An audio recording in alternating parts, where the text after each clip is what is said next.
हरे कृष्ण। ओम अज्ञानतिमिरान्धस्य ज्ञानाञ्जनशलाकाय चक्षुरुन्मिलितं येन तस्मै श्रीगुरवे नमः। नमः विष्णुपादाय कृष्णपृष्ठाय भूतले श्रीमते भक्तिवेदान्तस्वामिनिति नामिने।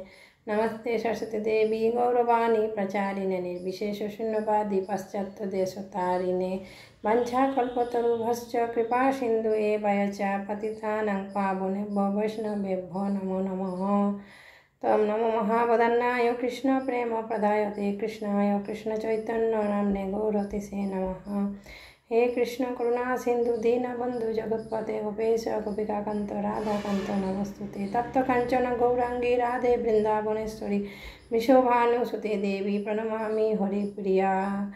वाञ्छाकल्पतरुभ्यश्च कृपा सिन्धु एव च पतितानां पावनेभ्यो वैष्णवेभ्यो नमो नमः। हरे कृष्ण कृष्ण कृष्ण हरे हरे, हरे राम राम राम हरे हरे।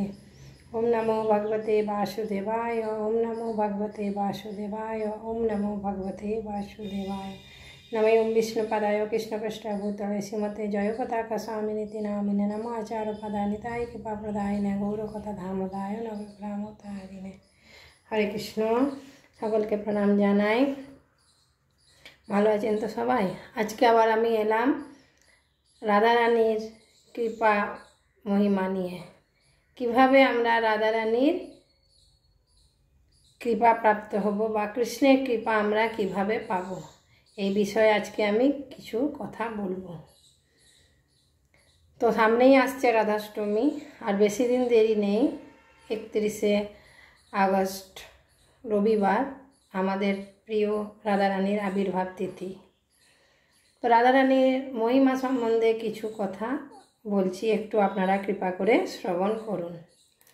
এই দুনিয়াতে কোনো জীবের মধ্যে যদি প্রাণ আছে তাহলে বুঝতে হবে সে জীব যেই হোক না কেন, সে গাছপালা, পশু পাখি, মানুষ, যে কোনো যার মধ্যেই প্রাণ আছে তার মধ্যে পরমাত্মা রূপে ভগবানের বাস আছে। এই সংসারে আর আমরা এই যে পরমাত্মা রূপে যে সকলের হৃদয়ে যে কৃষ্ণের বাস, ভগবানের যে বাস, এবং আমরা একে অপরের প্রতি যে আমাদের যে প্রেমের প্রকাশ, সেটা কিন্তু যখন সেই প্রেম যখন আমাদের কৃষ্ণ প্রেমে রূপান্তরিত হয়, যখন সেই প্রেমকে আমরা কৃষ্ণ প্রেমে রূপান্তরিত করি, তখন সেই প্রেমই হলো রাধা, অর্থাৎ আহ্লাদিনী শক্তি, কৃষ্ণের আহ্লাদিনী শক্তি, সেটাই রাধা রানী। বিনা রাধা রানীর কৃপাতে কৃষ্ণকে প্রাপ্ত হওয়া যায় না। যেই কৃষ্ণ সেই রাধা, এক আত্মা দুই দেহ, ঠিক আছে? তো আমরা যদি রাধা রানীর কৃপা না পাই তাহলে আমরা কৃষ্ণের কৃপা পাবো না। সুতরাং পাবো না কি, অসম্ভব, কৃষ্ণের কৃপা পাওয়া অসম্ভব। সুতরাং এই রাধাষ্টমীর পাবন তিথিতে আমরা রাধারানীর চরণের এই ধুলিকে আসন বারবার প্রণাম নিবেদন করি। কৃষ্ণকে যে আমরা পাবো না, যে এত সহজ নয়, কৃষ্ণকে না পাওয়া যে এত সহজ জিনিস নয়, সেটা আমরা কিভাবে বুঝব?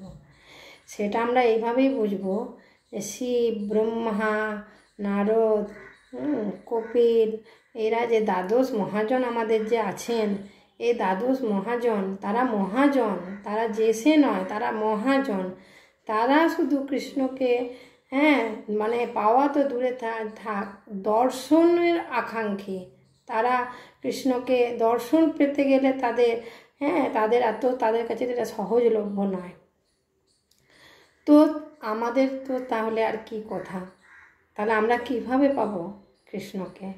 আমরা যে এত কৃষ্ণের সেবা করছি, পূজা করছি, তাহলে কি আমরা কি কৃষ্ণকে পেয়ে যাব? কৃষ্ণের সেবা পূজা করে আমাদের আর কিছু করতে হবে না? আমরা ঘরে বসে আমরা একটু সেবা পূজা করি, কৃষ্ণকে পেয়ে যাব? এটা একটু ভাববার বিষয় নয়? একটু আমরা চিন্তা ভাবনা করি যদি, তাহলে সত্যি কৃষ্ণ কৃপা দুর্লভ। কিন্তু এই দুর্লভ আমাদের কিভাবে সহজ হবে? যখন আমরা রাধা রানীর কৃপা প্রাপ্ত হব, রাধা রানীর চরণ রজ আমরা আমাদের মস্তকে ধারণ করব, তখন আমরা কৃষ্ণ কৃপা অটোমেটিক পেয়ে যাব। কৃষ্ণই হচ্ছে একমাত্র পুরুষ। আমরা বলি আমার স্বামী বা আমার ছেলে সন্তান যদি হয় তাহলে আমরা তাকে পুরুষ বলি না, সকলেই নারী। একমাত্র পুরুষ কে? কৃষ্ণ। কারণ পুরুষ কাকে বলে? যে পুরের মধ্যে শয়ন করে। পুর অর্থাৎ, পুর কথার অর্থ কি? পুর কথার অর্থ অনেক কিছুই হয়, কিন্তু এখানে পুর কথার অর্থ হচ্ছে যে ব্রজ বৃন্দাবনে নিকুঞ্জ, নিবৃত্ত নিকুঞ্জ আর কুঞ্জ আছে। কৃষ্ণ নিবৃত্ত নিকুঞ্জের মধ্যে সবসময় শয়ন করে থাকেন। তার জন্য তার নাম হচ্ছে তার জন্য শয়ন করেন বলে কৃষ্ণকে পুরুষ বলে। নিবৃত্ত নিকুঞ্জটাকে পুর বলা হয়। সেই পুরের মধ্যে কৃষ্ণ সবসময় শয়ন করে থাকেন, রাধারানীর সাথে থাকেন, লীলাবিলাস করেন। তার জন্য তাকে কি বলা হয়? পুরুষ বলা হয়। তাহলে আমরা কীভাবে কৃষ্ণকে পাবো? কৃষ্ণ তো সবসময় রাধারানীর সাথে লীলাবিলাস করছেন, তাহলে আমরা কৃষ্ণকে পেতে পারি? কৃষ্ণ সবসময় ব্যস্ত, উনি তো রাসে ব্যস্ত, লীলাতে ব্যস্ত। তাহলে আমরা কীভাবে আমরা কৃষ্ণের কৃপা প্রাপ্ত হব? তো আমরা কৃষ্ণের কৃপা এইভাবে প্রাপ্ত হব বললাম, আমরা যদি রাধারানীর সেবা পূজা যদি তপস্যা করি বা রাধারানীর কৃপা প্রাপ্ত যদি হই, তাহলে আমরা কৃষ্ণের কৃপা প্রাপ্ত হব। ঠিক আছে? যেখানে কত বড় বড় মহান মহান ঋষি মুনিরা কত যুগ যুগ ধরে তপস্যা করেও কৃষ্ণকে পেতে পারে না, শুধুমাত্র রাধারানীর কৃপা দৃষ্টিতে, রাধারানীর কৃপার কণাতেই আমরা কৃষ্ণকে পেয়ে যাব। শুধু কৃষ্ণকে পাবো না, কৃষ্ণকে আমরা নিজেদের বশে করতে পারবো, বশে রাখতে পারবো কৃষ্ণকে। এ সম্বন্ধে একটা গল্প আছে। কেমন গল্প? একবার কৃষ্ণের কাছে তার যে সখারা সুদাম, শ্রীদাম, মধুমঙ্গল, ওরা বলছে যে কৃষ্ণ কৃষ্ণ ওখানে যেও না, ওখানে গোপীরা তাদের চরণের ধুলি রেখেছে, চারিদিকে বিছিয়ে রেখেছে, তুমি যদি ওখানে যাও তোমাকে ওরা এক্ষুনি বশ করে নেবে, তুমি ওদের বশে চলে যাবে। কৃষ্ণ তখন তার সখাদেরকে দণ্ডবোধ প্রণাম করছে, অনেক কৃপা তোমাদের এই খবর দেওয়ার জন্য, আমি তো এটাই চাইছিলাম, আমি সবসময় তাদের বশেই থাকতে চাই। কৃষ্ণ সবসময় স্বাধীন থাকতে চায় না, কৃষ্ণ বশে থাকতে চায়। কার বশে? রাধারানীর বশে, গোপীদের বশে কৃষ্ণ। তো কৃষ্ণ বসে থাকতে চায়, কারণ কি? কৃষ্ণ লীলা করতে চায়। একা একা থাকতে কার ভালো লাগে? আমরা আমাদের ঘরের মধ্যে একা কদিন থাকতে পারবো? যদি আমাদের সাথে কেউ না থাকে, আমাদের স্বামী সন্তান পরিবার পরিজন, অথবা আমরা যেখানেই যাই সেখানে যদি আমরা একা একা থাকি, আমাদের কি ভালো লাগবে? লাগবে না। সেই রকম কৃষ্ণ ভগবানের ভালো লাগে না, তাই আমাদেরও ভালো লাগবে না। সেই জন্য কৃষ্ণ তখন লীলাবিলাস করার জন্য রাধারানীকে প্রকট করলেন। রাধারানীকে প্রকট করে রাধারানীর সাথে কৃষ্ণ লীলাবিলাস করতে লাগলেন।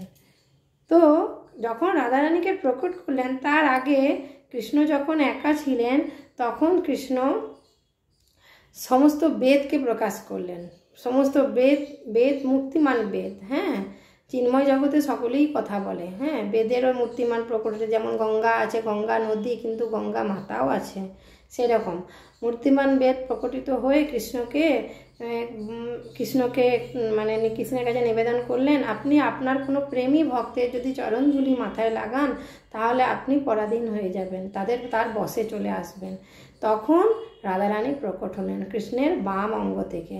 ঠিক আছে? বাম অঙ্গ থেকে প্রকট হয়ে তখন রাধারানী কী করলেন? রাধারানী তো সেবা করেন, কৃষ্ণের সেবার জন্য কৃষ্ণকে রাসলীলাতে রাধারানী প্রকটিত হয়েছিলেন, রাসলীলার আর যখন রাধারানী প্রকট হয়ে কৃষ্ণের দিকে ধাবিত হতে লাগলেন, তার জন্য নাম হলো রাধা। তিনি পুষ্প চয়ন করে কৃষ্ণের উদ্দেশ্যে কৃষ্ণকে নিবেদন করার জন্য ধাবিত হলেন, তার জন্য তার নাম রাধা। তো এইভাবে রাধারানী কৃষ্ণকে আনন্দ প্রদান করেন, শুধুমাত্র আনন্দ প্রদান করার জন্য রাধারানী প্রকটিত হয়েছেন। যত আনন্দের প্রকাশ হচ্ছে সব হচ্ছে রাধারানী। রাধারানীর চরণ রেণুর অনেক মহিমা আছে আমাদের জীবনে, এবং সেটা আমাদের খুব প্রয়োজন। আমরা শিল প্রভুপাদের আনুগত্যে আমরা যে ভজন ভক্তি করছি, হ্যাঁ, প্রভুপাদ যে ইসকন সংস্থার প্রতিষ্ঠা করেছেন, একমাত্র তার পেছনে রাধারানীর কৃপা আছে। রাধারানীর কৃপাতে তিনি এত দূর এত কিছু করতে পেরেছেন। হ্যাঁ, প্রভুপাদ নিজে এটা স্বীকার করেছেন। প্রভুপাদ কি বলেছেন, আমি যখন ছোট ছিলাম তখন কলকাতায় আমাদের যে বাড়ি ছিল, গৃহ ছিল, সেখানে আমার পিতা গৌরমোহন দে হ্যাঁ অনেক সাধু সন্তদের আমন্ত্রণ জানাতেন এবং তাদের সেবা করতেন। এবং শেষকালে তিনি কি বলতেন, শেষকালে বলতেন, আমার যে সন্তান আছে অভয়, এই অভয়কে আশীর্বাদ করুন যেন সে রাধারানীর কৃপা পায়, রাধারানীর সেবা করে, রাধারানীর ভক্ত হয়। রাধারানীর জন্য কৃপা প্রার্থনা করতেন। তো প্রভুপাদ যদি কৃষ্ণের ভক্ত হতেন তাহলে তিনি কি করতেন, যদি শুধু কৃষ্ণের ভক্ত হতেন তাহলে তিনি নিজেকে উদ্ধার করতেন। কিন্তু প্রভুপাদ রাধারানীর ভক্ত বলে, রাধারানীর কৃপাপ্রাপ্ত বলে তার জগৎকে উদ্ধার করেছেন। হ্যাঁ, সারা জগৎকে প্রভুপাদ সারা বিশ্বে কৃষ্ণ ভক্তির প্রচার করেছেন শুধুমাত্র রাধারানীর কৃপাতে। আর আমরা যেই প্রচার করছি আমাদেরও রাধারানীর কৃপাতেই আমরা প্রচার করতে পারি। কৃষ্ণ কথা যে বলছি এটার পেছনে রাধারানীর কৃপা আছে। রাধারানীর কৃপা না থাকলে আমরা কৃষ্ণ কথা বলতেও পারবো না। সুতরাং কৃষ্ণকে ভালোভাবে জানতে হলে, বুঝতে হলে আমাদের কি করতে হবে, কৃষ্ণকে তত্ত্বগতভাবে জানতে হবে। আর তত্ত্বগতভাবে হলে আমরা কিভাবে জানবো, সেটা ভাগবতের মাধ্যমে। বিনা ভাগবত শ্রবণ করে আমরা কৃষ্ণকে জানতে পারবো না। এবার ভাগবত আমরা মহিমা কিভাবে উপলব্ধি করব, রাধারানীর কৃপাতে। সুতরাং আমাদের সকলের রাধারানীর কৃপা পাওয়া অনেক প্রয়োজন। তো আসুন আগামী 31শে আগস্ট আমরা সকলে রাধাষ্টমী তিথি পালন করি এবং রাধারানীর কৃপা প্রাপ্ত হই এবং সুন্দরভাবে রাধারানীর ভজন সাধন করি। হরে কৃষ্ণ।